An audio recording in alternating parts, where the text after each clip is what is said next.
Welcome back. Did you know that 40% of all home sales for the year will take place between now and the end of June? That's according to Freddie Mac's March 2015 Economic and Housing Market Outlook. This morning, New York Times bestselling author Lynnette Khalfani-Cox, also known as the Money Coach, is here to share financial tips and advice on how to land your ultimate dream home during the most competitive home buying season. Good morning. How are you doing this morning, Lynnette?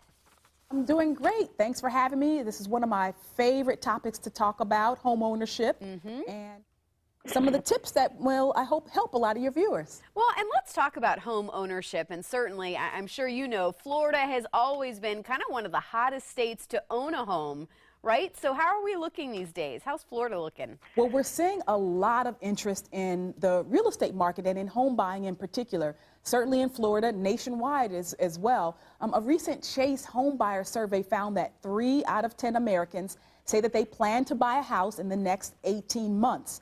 And 70% of them said that spring and summer are great times to buy. So we know we're going to see a sort of heated up market. The temperature is rising down there, I know, in Florida, but the real estate market is getting kind of hot too, I understand. It is. So what is your advice if families are looking to buy a home, as you said, in the next, 18 months? What do we need to be doing right now to kind of get those steps in order to make sure we're doing everything right? Or I guess the first tip I would recommend is to act on information and not emotion. So it doesn't matter whether you're in a super competitive marketplace and you feel like everybody else is bidding and you don't want to get outbid. You don't want to overpay for a house. So, but people get worried and they actually do overpay. You know, the Chase survey found that 70% of people said that they were worried that they'd missed out on the opportunity to buy at the best price. So those kinds of worries can make people, especially when home prices are rising as they are, can make people do financially imprudent things. So you want to work with a realtor. You want to make sure that you get comps or, a list of comparable sales prices. And you want to get a really strong sense for not only the prices for homes in your area, but how quickly those homes are selling. You want to look at things like the difference between what the list price was versus the actual sales price. And then I think there's some other things you can do as well. Certainly, if you want to be a competitive buyer or prospective buyer, make sure you get pre-qualified. I can't stress this enough. That pre-qualification letter is going to do wonders for you.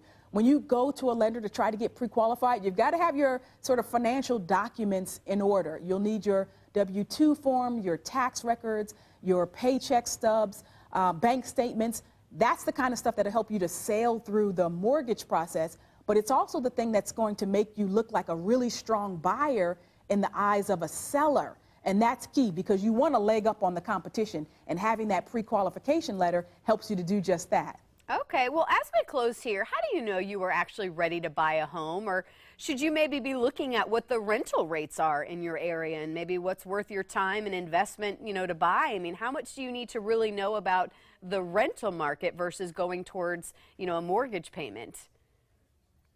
Great question. The survey found that 20% of prospective home buyers actually said that rising rental rates is actually their #1 reason for wanting to buy. So we know that that is a factor in pushing people to make that leap from renter to homeowner. Of course, low interest rates are another factor. When we keep it at the 4% and under rate, that's very attractive to people. But ultimately, you do have to make an analysis, and you do have to say, should I be renting versus buying? And for some reason, it's going to be a timing question. If you're going to be in the house for 5 years or longer, typically, from a financial perspective, you'll be better off buying.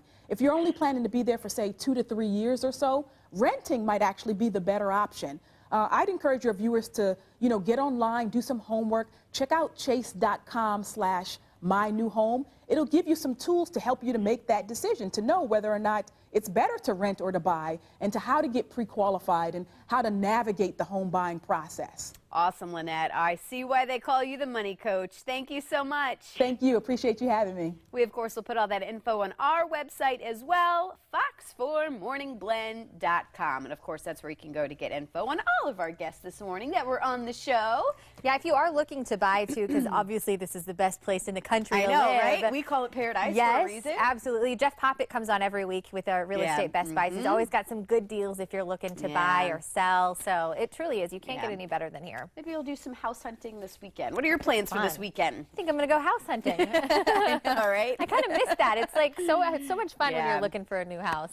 Just show up at open houses. I still need to go to the beach. I haven't been to the beach yet this year, so. I don't think I've been. No, I have been this year. Yeah, I have. She's like, no, I have yet. All right, go out to Cinco de Mayo party tomorrow downtown Cape Coral. We'll see you Monday.